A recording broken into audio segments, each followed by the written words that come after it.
नमस्कार, आप देख रहे हैं दैनिक पंचायती राज न्यूज। मैं हूं आपके साथ श्वेता।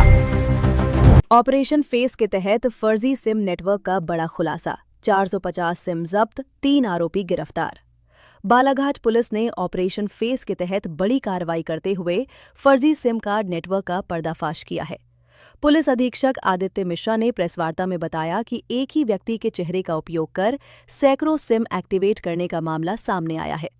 जांच में खुलासा हुआ कि जिले में 5 अलग अलग चेहरों के माध्यम से कुल 450 संदिग्ध सिम कार्ड जारी किए गए। मामले में थाना कोतवाली में 3 अपराध दर्ज कर विशेष जांच टीम SIT गठित की गई है। पुलिस जांच में सामने आया कि आरोपी अन्य लोगों के पहचान पत्र, आधार, वोटर ID की फोटोकॉपी लेकर उनमें एडिटिंग कर फोटो और जानकारी बदल देते थे। सिम एक्टिवेशन के दौरान CAF में वास्तविक ग्राहक के स्थान पर अपनी लाइव फोटो अपलोड करते थे और OTP सत्यापन के लिए अपने या अन्य मोबाइल नंबरों का उपयोग करते थे। इस तरह दस्तावेज किसी और के नाम पर होते थे, जबकि फोटो और OTP आरोपियों का होता था। गिरफ्तार आरोपी पुलिस ने इस मामले में 3 आरोपियों को गिरफ्तार किया है। 1. महेंद्र उर्फ संतोष पटले, निवासी CR पाठ रोड, थाना बैहर। 2. प्रियंका पटले, निवासी CR पाठ रोड, वॉज, थाना बैहर। 3. खुमेश गौतम, निवासी भौरवाही, थाना परसवाला। पुलिस के अनुसार इस गिरोह के तार बालाघाट के साथ भोपाल, मंडला, डिंडोरी और उत्तर प्रदेश तक जुड़े हुए हैं। मामले की जांच जारी है और अन्य आरोपियों की तलाश की जा रही है। इन धाराओं में मामला दर्ज आरोपियों के खिलाफ IPC की धारा 419, 420, 465, 468, 471, 34 तथा IT एक्ट की धारा 66C, 66D और दूरसंचार अधिनियम 2023 के तहत प्रकरण दर्ज किया गया है। बालाघाट पुलिस ने नागरिकों से अपील की है कि अपने पहचान पत्र किसी भी अनजान व्यक्ति को न दें।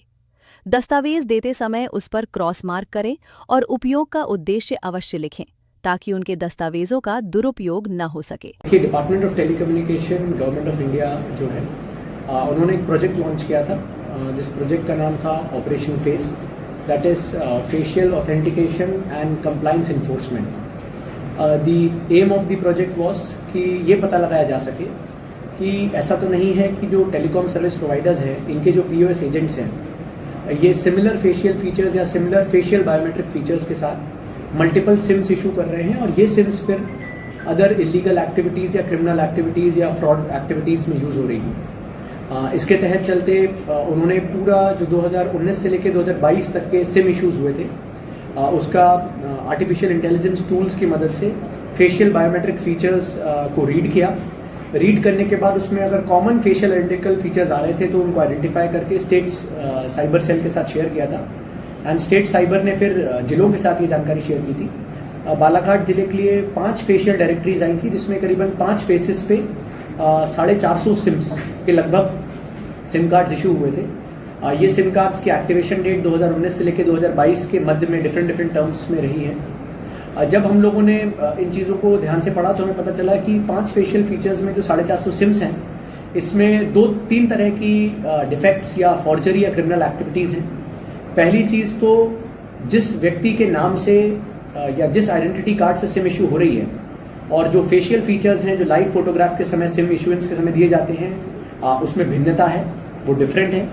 सेकेंड चीज़ जो पता चला कि जो आइडेंटिटी कार्ड्स यूज़ करते हैं, जिसमें वोटर ID कार्ड्स हैं, आधार कार्ड हैं या ड्राइविंग लाइसेंस हैं, डिफरेंट चीज़ें हैं, उनको फोर्ज करके किसी में व्हाइटनर लगा के, किसी को डिजिटली चेंज करके, डिफरेंट करके फॉर्म्स में यूज़ किया गया, जिससे कि फॉर्जरी हो। थर्ड चीज़ ये समझ में आया कि जिन लोगों ने गांव में जो POS एजेंट होते हैं या कॉमन सर्विस सेंटर्स रहते हैं, उन लोगों ने कभी अगर कोई अपना आइडेंटिफिकेशन कार्ड बनवाया था डिफरेंट तो उनके आइडेंटिफिकेशन कार्ड को जो असली मूल धारक है उसको देने से पहले ही उसको सिम इशू करने के लिए यूज़ कर लेने की 3 तरह की चीज़ें सामने आई थी। वर्तमान में इसमें जब प्रकरण दर्ज किए गए, उससे पहले ये भी पता लगाया गया कि जो असली में ये 450 जिनके नामों पर सिम इशू हुई हैं, इन लोगों की इसमें कोई संलिप्तता तो नहीं है। इन लोगों के संज्ञान में भी है कि नहीं कि भाई इनके नाम पे इस प्रकार की सिम्स इशू हुई हैं डिफरेंट कंपनीज की। तो जब उन लोगों के बयान हुए तो उसमें पता चला कि उनमें से अधिकतर लोगों को इस बार की जानकारी नहीं थी कि पहले कोई जो नंबर इसमें आए थे कि इन नंबर की सिम्स उनके पास है, ना ही उन्होंने उसका उपयोग करना बताया और ना ही ये बताया कि भाई हमने ये सिम कभी इशू कराई थी। तो जिससे ये बात तो क्लियर थी कि जिस भी व्यक्ति या जिस भी पीओएस शॉप के द्वारा ये सिम इशू की गई है, उनके नॉलेज में था कि जो व्यक्ति जिसके लिए सिम इशू की जा रही है वो व्यक्ति और जो डिटेल्स भरे जा रहे हैं वो डिफरेंट है। इसके तहत बालाघाट जिले में प्रकरण पंजीबद्ध किए गए। उक्त प्रकरणों में वर्तमान में 3 लोगों को गिरफ्तार किया गया है, जिसमें से 2 बैयर के निवासी हैं, एक परसवाड़ा के निवासी हैं। प्रारंभिक पूछताछ में एक चीज और आई है कि कुछ जो पीओएस एजेंट्स के आईडीज हैं जो इसमें यूज की गई थी, उसमें कुछ भोपाल के पीओएस एजेंट्स हैं जिनके आईडीज को इसमें क्रिएशन के लिए यूज किया गया था। उन लोगों के लिए भी भोपाल में एक हमारी टीम रवाना है जो उन लोगों से भी पूछताछ करेगी। इसी के साथ जो वर्तमान में आरोपी पकड़े गए हैं, इनसे पूछताछ में भोपाल के और उत्तर प्रदेश के कुछ एजेंट्स के नाम आए हैं, जिनका कहना है कि वो लोग उनसे सिम इशू करा के पैसे देके ये सिम खरीदते थे। इसमें एक चीज जो अभी अंडर इन्वेस्टिगेशन है, जिसको हम करने का प्रयास कर रहे हैं कि इन सिम्स का यूज कहाँ हुआ, किसी फ्रॉड में यूज हुआ, किसी क्रिमिनल एक्टिविटी में यूज हुआ, किन चीजों में इसका यूज हुआ है। तो इवेंचुअली मुझे लगता है over a period of time जब इन्वेस्टिगेशन होगा तो ये वाले तथ्य भी सामने आएंगे। भोपाल के आइडेंटिफिकेशन कार्ड्स हैं, तो कार्ड्स कहीं के भी लगे हुए हैं, पर सिम्स के जो पीओएस एजेंट्स हैं जो यूज किए गए थे वो बालाघाट के बैयर और परसवाड़ा क्षेत्र के थे। सर आम आदमी के लिए आपकी क्या सलाह होगी अगर किसी के नाम पर अगर किया जा रहा हो, इससे बचने के लिए आप क्या करेंगे? देखिए, मैं 2 चीजों की अपील करना चाहता हूं कि प्लीज अपने कहीं भी आइडेंटिफिकेशन डॉक्यूमेंट्स को फ्रीली किसी को भी ना दें। कि हम सोचते हैं कि फोटोकॉपी वाले को कहीं कुछ बैंक अकाउंट खोलने जा रहे हैं, आप मत दीजिए। आप कोई भी अगर आइडेंटिफिकेशन डॉक्यूमेंट देते हैं तो उसको सेल्फ सर्टिफाई, क्रॉस सर्टिफाई करिए।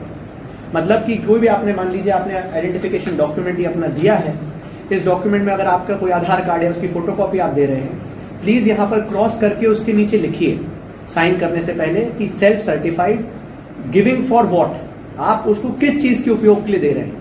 और क्रॉस करके लिखना इसलिए जरूरी है कि मान लीजिए जिस पर्पस के लिए आप दे रहे हो उस पर्पस के अलावा वो कहीं इस्तेमाल होता है तो क्लियरली पता चल जाएगा, जिससे कि आपके ऊपर लायबिलिटी नहीं रहेगी कि भाई आपका दस्तावेज से कैसे कोई मिसयूज होके हुआ। अगर आप लीगली बात करेंगे तो जिस व्यक्ति का दस्तावेज है, पहली रिस्पॉन्सिबिलिटी उसी की रहती है कि भाई आपको उसको सुरक्षित रखना है। तो यही चीजें इसलिए हमने इसमें भी पहले जिन लोगों के दस्तावेज इस्तेमाल हुए थे पहले उनसे पूछताछ की कि भाई आपके दस्तावेज इस्तेमाल हुए हैं और इससे फर्जी सिम इशू हुई है तो आपको इसकी जानकारी है कि नहीं।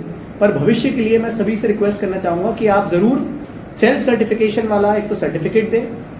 सेकेंड चीज, अपने ओरिजिनल डॉक्यूमेंट सिर्फ आप ओरिजिनल जब अवेलेबल हों तभी उनको दीजिए, सामने उसको अपलोड कराइए और वापस ले लीजिए। किसी भी दुकान पे, शॉप्स पे, पीओएस एजेंट्स पे, कॉमन सर्विस सेंटर्स पे आपके ओरिजिनल डॉक्यूमेंट रखने के लिए नहीं देना चाहिए।